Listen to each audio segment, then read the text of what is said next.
বেশ কয়েকটা দিন আগে ডিরেক্টর অনন্য মামুন তিনি আমাদেরকে বলেছিলেন যে দরদ সিনেমার দুই ভাষার ডাবিং সাকিব ভাইয়া নিজেই করবেন।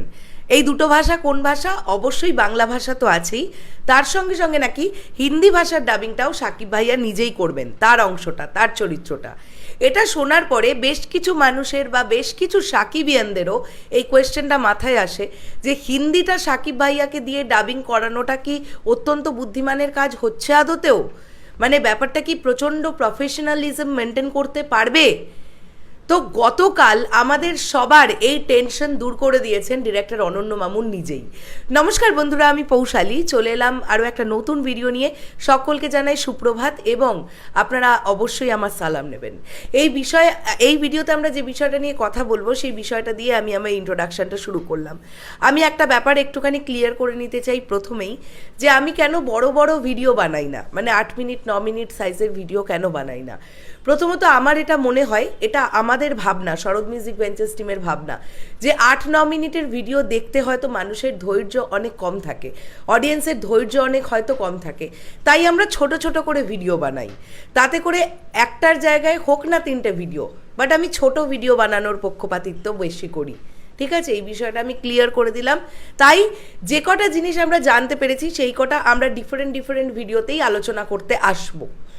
তো এখন আমরা এই ভিডিওতে যে ব্যাপারটা নিয়ে কথা বলবো, যে সাকিব ভাইয়া কিন্তু কেবলমাত্র দরদের বাংলা ল্যাঙ্গুয়েজের ডাবিংটাই কিন্তু তিনি করেছেন। বাকি যে ল্যাঙ্গুয়েজগুলো আসছে, অর্থাৎ হিন্দি, তামিল, তেলেগু, মালায়ালাম, কন্নড়, এই সমস্ত ভাষার ডাবিং কিন্তু ডাবিং আর্টিস্টদের দিয়ে করানো হচ্ছে। এটা কিন্তু একটা অত্যন্ত ভালো ডিসিশন বলে আমি মনে করছি। এক তো সাকিব ভাইয়া ইতিমধ্যে প্রচণ্ড ব্যস্ততম স্কেডিউলের মধ্যে আছেন, এটা আমরা জানি। অলরেডি আবারও গতকাল থেকে নতুন একটি সিনেমার খোঁজ পাওয়া গেছে, যেখানেও নাকি আমরা প্রযোজক হিসেবে আরশাদ আদনান ভাইয়াকে দেখতে পাবো এবং হিরোইন হিসেবে আমরা আবার একবার ইধিকা পলকে দেখতে পাবো। তো এখন তুফান ফ্লোরে যায়নি, তুফান ফ্লোরে যাবে।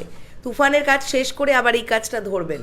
সেই দরদ রাজকুমার থেকে এক টানা কাজ করে যাচ্ছেন সাকিব ভাইয়া। তারই মধ্যে দরদের পোস্ট প্রোডাকশন চলছে, রাজকুমারের পোস্ট প্রোডাকশন চলছে, সব দিয়ে মানে সাকিব ভাইয়ার রোজ তিনি তার প্রচণ্ড ব্যস্ততম স্কেডিউল কাটাচ্ছেন, ইচ অ্যান্ড এভরি ডে। তো এই ডিসিশনটা খুব ভালো একটা ডিসিশন হয়েছে বলে আমার মনে হয়। যারা হিন্দি ভাষায় এই ছবিটা দেখবেন তারা যাতে প্রপারলি পুরো বিষয়টা যাতে তাদের বোধগম্য হয়, এই জন্য ডাবিং আর্টিস্টদের দিয়ে যে করানো হচ্ছে, ডিফারেন্ট ল্যাঙ্গুয়েজে ডিফারেন্ট ডাবিং আর্টিস্ট সেখানকার, তো এটা একটা খুব ভালো ডিসিশন হয়েছে বলে আমি মনে করি। সাকিব ভাইয়া বাংলাটা জাস্ট ফাটিয়ে দেবেন, এটা তো অবশ্যই আমাদের মানতে হবে। যে স্পেশালি আমি বাংলাদেশের কথা বলছি, আমাদের ভারতেও অনেক ল্যাঙ্গুয়েজের প্রাধান্যতা আছে, বলতে পারি প্রায় সব ল্যাঙ্গুয়েজের প্রাধান্যতা আছে, ইন্ডিয়ান যে সকল ল্যাঙ্গুয়েজ।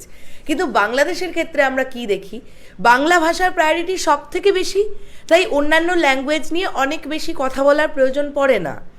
হ্যাঁ, অবশ্যই বাইরের দেশের সঙ্গে যখন কথাবার্তা বলতে হবে তখন তো বাংলা ভাষায় কথা বলা যায় না, কেননা তখন হিন্দি বা ইংরেজিকেই চুজ করতে হয়। তো সেই কারণটা বাদ দিয়ে তাই সাকিব ভাইয়া অনেক সুন্দর হিন্দি বলবেন, এটা ভাববার কিচ্ছু নেই। তাও এটা আমার ধারণা যে উনি এই কটা দিনের মধ্যে, মানে এই যে দরদ থেকে যে পিরিয়ডটা শুরু হয়েছে ওনার, এই সময়টার মধ্যে উনি আরও অনেক বেশি হিন্দি রপ্ত করতে পেরেছেন। সেটা আমরা প্রমোশনের সময় দেখতে পাবো।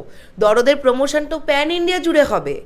যে যদি প্রমোশন, আমি জাস্ট কথার কথা বলছি, যদি মুম্বাইয়ের দিকে কোনো প্রমোশন হয় বা দিল্লির দিকে কোনো প্রমোশন হয়, সেখানে ইন্টারভিউজে তো সাকিব ভাইয়াকে হিন্দিতেই কথা বলতে হবে বা ইংরেজিতে কথা বলতে হবে, তখন আমরা দেখব। কিন্তু এই ক্ষেত্রে ডাবিং আর্টিস্টকে দিয়ে ডাবিং করানোটা হয়েছে, খুব ভালো হয়েছে। এবং বাংলাটা জাস্ট সাকিব ভাইয়া দারুণ বলবেন, এটা নিয়ে কোনো কথাই নেই। এবং সবথেকে বড় কথা, এই ছবিটা কিন্তু দুটো ল্যাঙ্গুয়েজে শ্যুট হয়েছে, বাংলা এবং হিন্দি। কাজেই অবশ্যই আমি এটা আশা রাখবো যে লিপসিং মেলা নিয়ে যেটা হয় বেসিক্যালি কোনো প্যান ইন্ডিয়ান ফিল্ম, যখন কোনো একটা প্যান ইন্ডিয়ান ফিল্ম ধরো বাংলায় শ্যুট হলো, সেটা যখন আমরা হিন্দিতে দেখি তখন লিপসিং হয় বাংলাতে, আমরা কানে শুনি হিন্দি। কিন্তু দরদের ক্ষেত্রে কিন্তু সেটা হবে না, লিপসিংও হবে হিন্দি, আমরা শুনবও হিন্দি। অর্থাৎ সাকিব ভাইয়ার ডায়লগগুলোর ওপরে একজন ডাবিং আর্টিস্ট তিনি ডায়লগগুলো বসাবেন, এইটা হচ্ছে তার কাজ। তো তো আমার মনে হচ্ছে দুরন্ত কিছু আসছে, এবার আমরা ওয়েট করি। তোমাদের কি বক্তব্য এই পুরো বিষয়টাকে নিয়ে অবশ্যই কমেন্ট করে জানাও। দেখা হচ্ছে আবার খুব শিগগিরই তাহলে নতুন কোনো ভিডিও নিয়ে। এখনের জন্যে টাটা।